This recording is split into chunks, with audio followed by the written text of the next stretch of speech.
I was fired on a Friday for telling the truth, and by Monday, 3 of my bosses were out of a job. That's how it ended. But it started with me believing honesty still mattered in the corporate world. My name's Eli Vargas, and for most of my life, I've been the kind of person who believed that integrity was everything. I grew up in a working-class family in Columbus, Ohio, where my dad used to say, "A lie may get you ahead, but it'll never let you sleep." That quote became my compass. So when I got hired as a financial analyst at Grayson Logistics, I thought I'd found the perfect place for someone like me. A company that preached transparency and trust in every meeting, printed right on the walls like gospel. I worked hard, kept my reports clean, and built a reputation for being the guy who could always be counted on for the truth, no matter how uncomfortable. And that's exactly what made me valuable and dangerous. The person I trusted most there was Monica Price, my direct supervisor. She was sharp, confident, and treated me like a little brother. We'd stay late crunching numbers together, grab coffee before meetings, even joke about how we'd both end up running the company someday. She said she admired my moral compass. I believed her. When you work in an office long enough, you start to think of your team as family. I'd tell Monica things I never told anyone, about my dad's heart condition, how I sent part of every paycheck home, how I was terrified of losing this job. She'd listen and say, "You're too good for this place, Eli." But looking back now, there was something strange about how she said it. At first, I thought I was imagining things, the way she'd pause when I asked certain questions, or how she'd change the subject whenever expense reports came up. There was a tension in her smile I couldn't quite name. Still, I brushed it off. I was too busy believing I'd finally found a mentor who valued honesty as much as I did. Until one day, she handed me a folder and said, "Run these numbers again before the audit. Just make them look cleaner." I remember the chill that ran down my spine. Because for the first time in my life, I realized honesty might not be what she, or this company, actually wanted. And that was the moment everything started to unravel. It started small. Almost too small to notice. A missing receipt here, an adjusted line item there. Things that could be written off as human error. But when you work with numbers every day, you learn their rhythm. You know when something feels off. That Monday morning, Monica slid a stack of quarterly reports onto my desk with her usual smile. "Just a few corrections before the partners' meeting," she said. But when I looked closer, the changes didn't make sense. Shipping costs reduced by 20% overnight, invoices dated before products were even delivered, little inconsistencies that couldn't exist in reality. Did accounting already verify these? I asked. Her smile tightened, just for a second. "Of course. Just make sure they look neat, Eli. Presentation matters more than precision sometimes." It was such a small sentence, but it hit me like static. Presentation matters more than precision. That wasn't Monica. Or maybe it was, and I was just seeing it for the first time. Still, I told myself not to overthink it. She had always looked out for me. She'd vouched for my promotion last quarter, talked me through my panic attacks during the first audit season. She wasn't just my boss. She was my mentor, my friend. But then came the second red flag. I walked into the office early one morning and caught her in the conference room, whispering with Dan, one of the senior managers. The moment they saw me, their conversation stopped. Fast, like a slammed door. Dan smiled awkwardly, muttered something about getting ahead of deadlines, and left. Monica followed me out a minute later, cheerful again, as if nothing had happened. "Hey, I need you to pull the expense data from Q2, she said. "Just keep it between us for now, okay? Don't upload it to the shared drive." That didn't make sense. The shared drive was where all verified data went. Keeping it off there meant one thing. She didn't want others to see it. That night, I couldn't sleep. I kept staring at my laptop, replaying the moment in my head. Her tone, the way she avoided eye contact. I wanted to believe she was protecting me from office politics. But a quieter voice in my head whispered something worse. What if she's protecting herself? Over the next week, The tension built like invisible pressure. Monica's texts became shorter. Her smiles felt forced. When I asked if something was wrong, she said, "You worry too much, Eli. Trust me." And I wanted to. God, I wanted to. But one afternoon, I opened a draft email on her computer. She'd left it open by accident, and I saw my name in the subject line. The message was half-written. "Eli's starting to ask questions.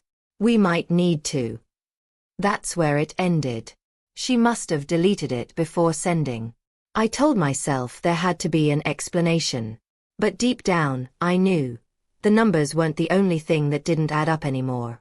You ever have one of those moments where your whole world flips, where everything you believed about someone collapses in a single breath? That was me, sitting in the conference room under flickering fluorescent lights, realizing the truth about Monica Price. It happened 2 days after I found that half-written email. I'd convinced myself it was nothing. Paranoia, exhaustion, maybe even a misunderstanding. I told myself I was being dramatic.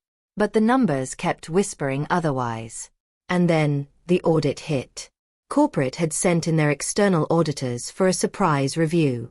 Usually, Monica handled these things like a pro, calm, composed, untouchable. But that morning, she looked nervous. Her smile was too wide. Her hands trembled when she handed over the quarterly summaries. My reports. Except they weren't my reports. The numbers had been changed. My digital signature was at the bottom, but the data wasn't mine. Dozens of transactions had been altered, hidden kickbacks, falsified logistics costs, and fake supplier payments. All of it under my name. I remember whispering, "What is this?" She didn't answer. She just looked away. By noon, HR called me in. Monica was already there. Cool, collected, the perfect picture of disappointment. "Eli," she said softly, "the auditors found serious inconsistencies in your work. They're saying you falsified data."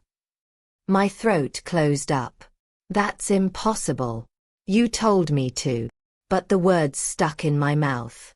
Because her eyes, those same eyes that used to look at me with trust, were cold now. Empty. "I never told you to change anything," she said. "If you made mistakes, you should have come to me." And that's when I realized, she'd set me up. From the start. The reports, the whispers with Dan, the secret files, it had all been building to this. I was the fall guy. The honest one. The easy target who'd never think to lie to protect himself. They fired me on the spot. Security walked me out in front of everyone. No chance to explain. No time to breathe. Just a box of my things and a hollow echo of disbelief in my chest. As I stood in the parking lot, staring up at the building where I'd poured 3 years of my life, I felt something break. Quietly, cleanly, inside me. Not anger. Not yet. Just a deep, hollow silence. But beneath that silence, something else began to stir. Because honesty had cost me everything. And now, I was going to make sure the truth cost them too. The weekend after they fired me felt endless. I didn't eat. Didn't shower. Just sat on my couch surrounded by the cardboard box they'd handed me. My framed certificate, a few pens, and a coffee mug that said, "Do the right thing." The irony cut deep. Every time I closed my eyes, I saw Monica's face.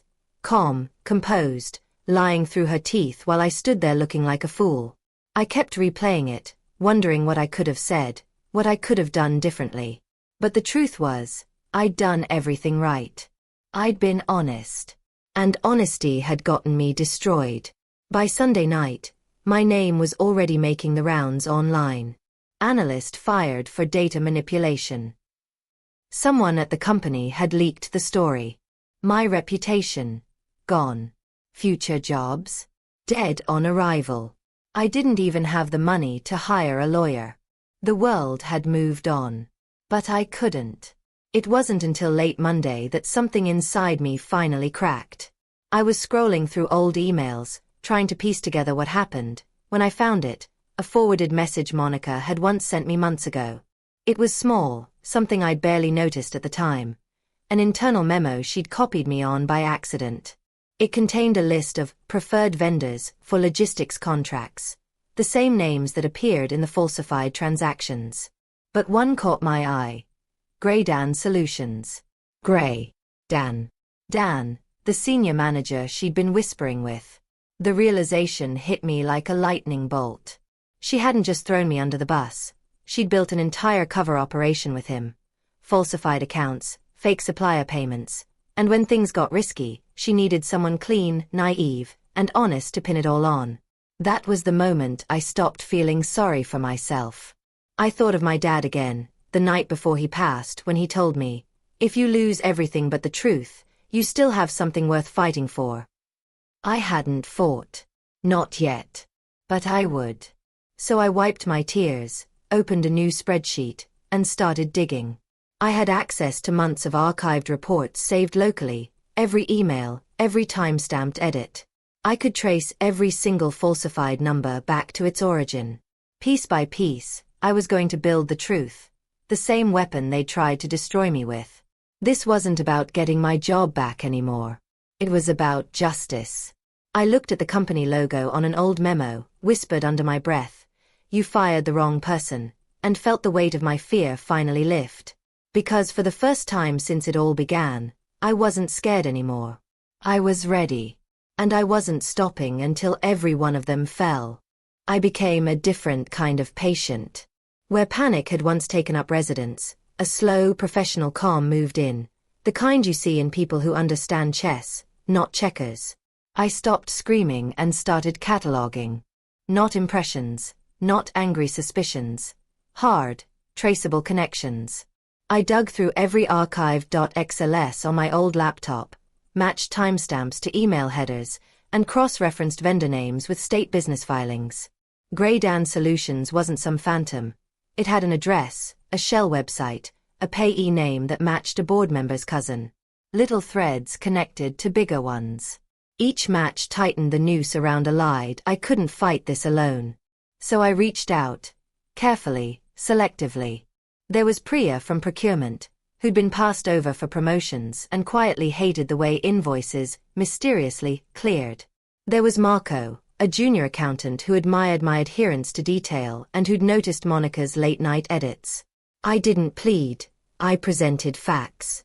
When people see the same ugly pattern, they stop denying it. I also found someone I hadn't expected to need, an old college roommate, Lena, who now worked compliance at a rival logistics firm. She taught me how auditors think, where they look first, what raises red flags, how to format data so it couldn't be dismissed as user error. With her help, I built a clean, chronological dossier. Original reports, the altered versions, the emails that proved access and instruction, the vendor registrations that tied Grey Dan to Dan. Every page had a source, every claim had a timestamp.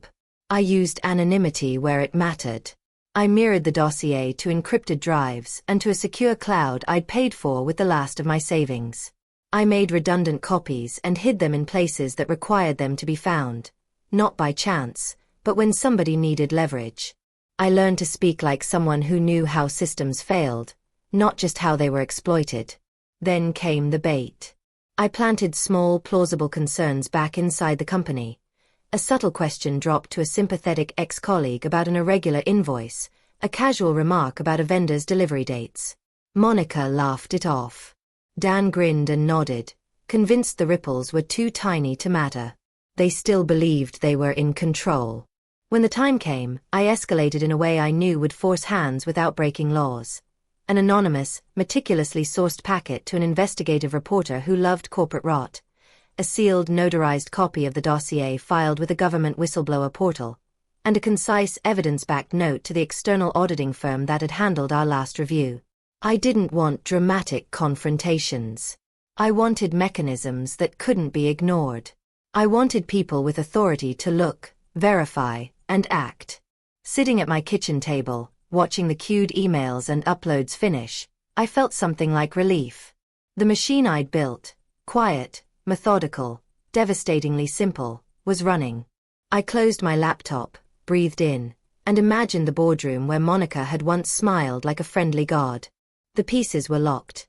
The next move would be made by men and women in suits who didn't know they were already reacting to my hand.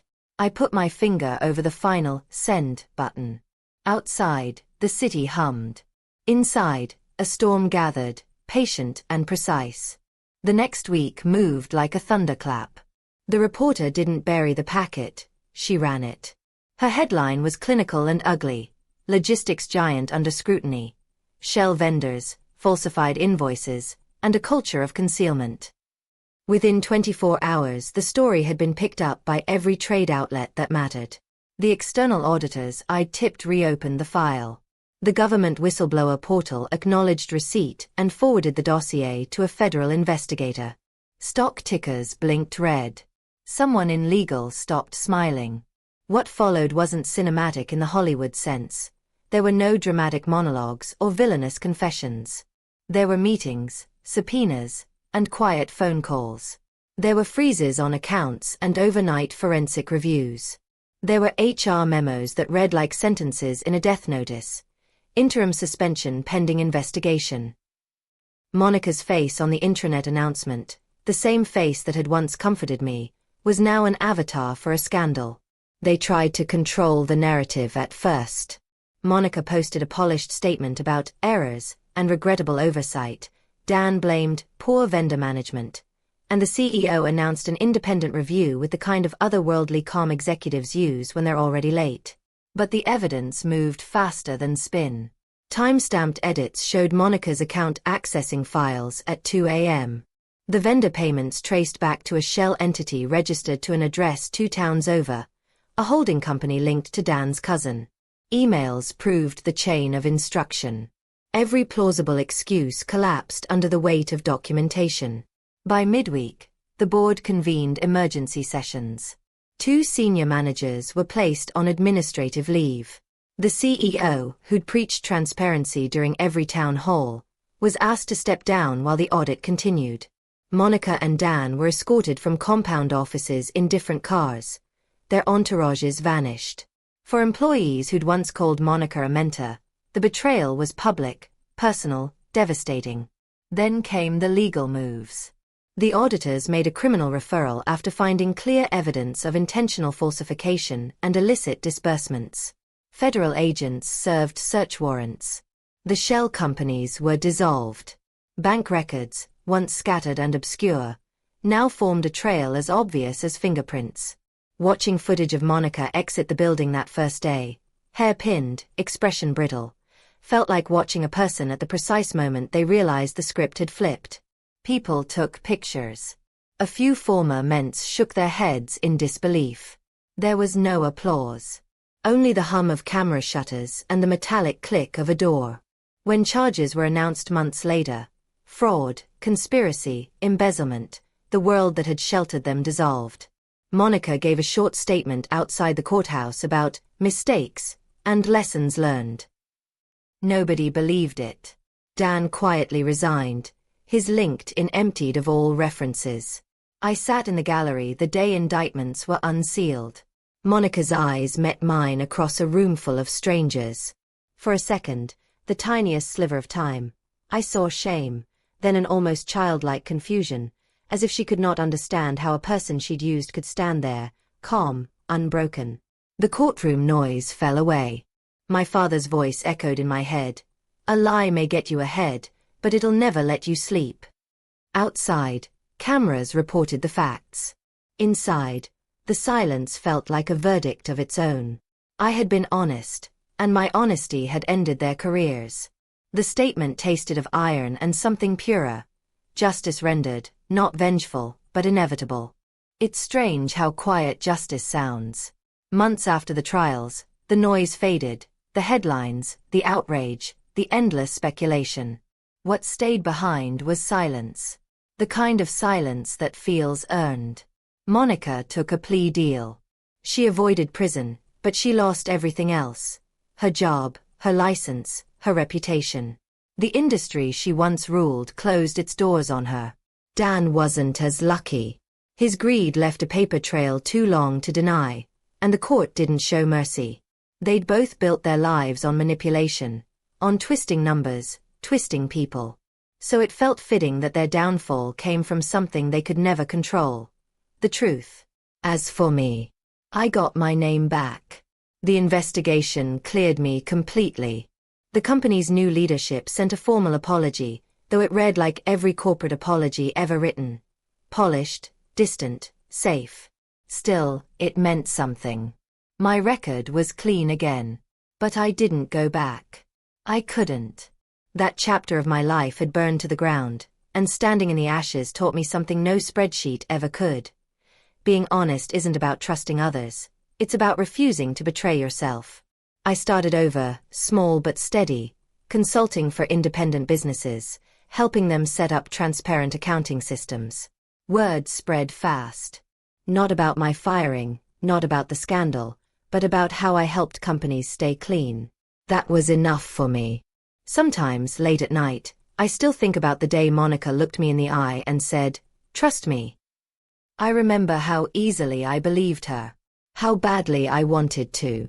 But I also remember her face in court, pale, quiet, watching the truth she'd buried come crawling back into the light. That image stays with me. Not out of bitterness, out of clarity. Because in the end, honesty didn't ruin my life, it revealed everyone else's. And maybe that's what real justice looks like. Not revenge, not power, but truth that refuses to die, no matter how deep it's buried. I walk lighter now. My dad's words ring differently. A lie may get you ahead, he used to say. I finish it softly now, every time I think of her. But the truth will make sure you never fall again. If you've ever trusted someone who turned that trust into a weapon, I want to hear your story. Tell me in the comments how you faced it, what you learned, and what it cost you. And if you want more stories like this, real, raw, and honest, hit subscribe. Because the next story, it'll remind you that even when the truth burns, it still lights the way.